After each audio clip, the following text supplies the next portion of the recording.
চিরতরে স্তব্ধ হয়ে গেছে ইরানের সর্বোচ্চ নেতা আয়াতুল্লাহ আলী খামেনির কণ্ঠস্বর, যে কণ্ঠস্বর বহু বছর ধরে মধ্যপ্রাচ্যের রাজনীতির গতিপথ নির্ধারণে গুরুত্বপূর্ণ ভূমিকা রেখেছে।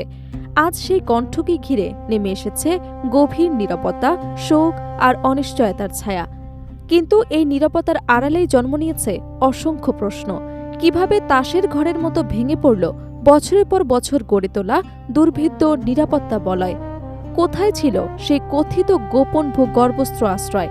আর এই ঘটনায় কি মধ্যপ্রাচ্যের ভূ রাজনীতিতে সূচনা করতে যাচ্ছে এক নতুন ও অস্থির অধ্যায়ের? ২৮ ফেব্রুয়ারি ২০২৬ ভোরের আলো ফোটার আগেই তেহরানে শুরু হয় এক ভয়াবহ সামরিক অভিযান। দাবি করা হচ্ছে যুক্তরাষ্ট্র এবং ইসরায়েলের যৌথ বিমান হামলার মূল লক্ষ্য ছিলেন ইরানের সর্বোচ্চ নেতা আয়াতুল্লাহ আলী খামেনি। দীর্ঘ সময় ধরে পরিকল্পনা করা এই অভিযানে অত্যন্ত নিখুঁতভাবে লক্ষ্যবস্তুতে আঘাত হানা হয়। হামলার পর আন্তর্জাতিক গণমাধ্যম এবং বিভিন্ন সূত্রে একের পর এক চাঞ্চল্যকর তথ্য সামনে আসতে শুরু করে।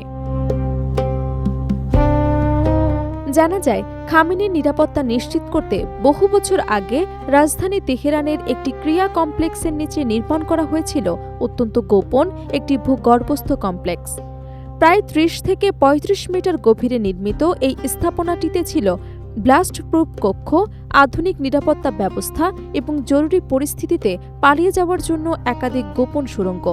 এসব সুড়ঙ্গ রাজধানীর গুরুত্বপূর্ণ সড়ক এবং নির্ধারিত নিরাপদ স্থানের সঙ্গে সংযুক্ত ছিল বলে বিভিন্ন প্রতিবেদনে উল্লেখ করা হয়েছে। এছাড়াও ওই কমপ্লেক্সে ৩ স্তরের পার্কিং ব্যবস্থা, নিরাপত্তা বাহিনীর প্রশিক্ষণ কক্ষ এবং সংকটকালীন কমান্ড পরিচালনার জন্য প্রয়োজনীয় সব ধরনের অবকাঠামো রাখা হয়েছিল। ২০০৯ সালে খামেনির অনুমোদনে শুরু হওয়া এই প্রকল্প বাস্তবায়নের দায়িত্ব ছিল ইরানের প্রভাবশালী নির্মাণ প্রতিষ্ঠান খাতাম আল আনবিয়া কনস্ট্রাকশন হেডকোয়ার্টার্স। পুরো প্রকল্পটি এতটাই গোপনীয় ছিল যে এর অস্তিত্ব সম্পর্কে খুব অল্প সংখ্যক কর্মকর্তারাই জানতেন। তবে সবচেয়ে বড় প্রশ্ন হল, এত শক্তিশালী নিরাপত্তা ব্যবস্থা থাকার পরও কিভাবে এই হামলা সফল হল? গোয়েন্দা তথ্যের ভিত্তিতে পরিচালিত অভিযানে হামলাকারীরা জানতে পারে ঘটনার দিন সকালে খামেনি তার ভূগর্ভস্থ বাংকারে ছিলেন না, বরং তিনি নিজ বাসভবনের উপরে অংশে অবস্থান করছিলেন। বিভিন্ন সূত্রের দাবি, সাধারণত রাতের সময় তিনি বাংকারে অবস্থান করলেও সেদিন কোনো অজানা কারণে তিনি উপর থেকেই বৈঠক করছিলেন। কিন্তু ঠিক কী কারণে এই সিদ্ধান্ত শেষ পর্যন্ত তার জন্য প্রাণঘাতী হয়ে উঠল? এরপর আকাশপথে আসা যুদ্ধ বিমানগুলো নির্ভুলভাবে একের পর এক শক্তিশালী বোমা নিক্ষেপ করে। মুহূর্তে কেঁপে ওঠে তেহরানের ওই এলাকা। হামলায় খামেনির সঙ্গে থাকা পরিবারের কয়েকজন সদস্য, ঘনিষ্ঠ সহযোগী এবং নিরাপত্তা বলয়ের গুরুত্বপূর্ণ ব্যক্তিরাও নিহত হয়েছেন বলে বিভিন্ন প্রতিবেদনে দাবি করা হয়েছে। মাত্র কয়েক মিনিটের মধ্যেই বহু বছরের নিরাপত্তা বলয় কার্যত ধসে পড়ে।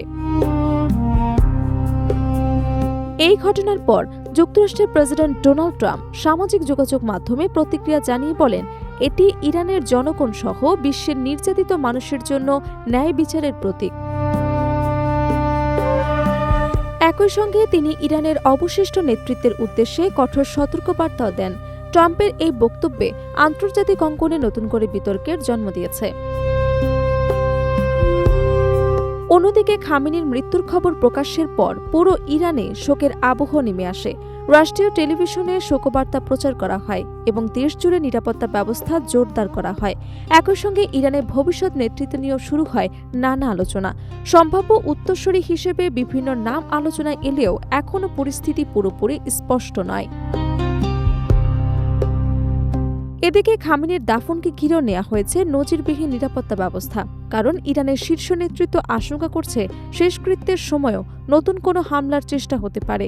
তাই আকাশ এবং স্থলপথে কঠোর নজরদারি চালানো হচ্ছে।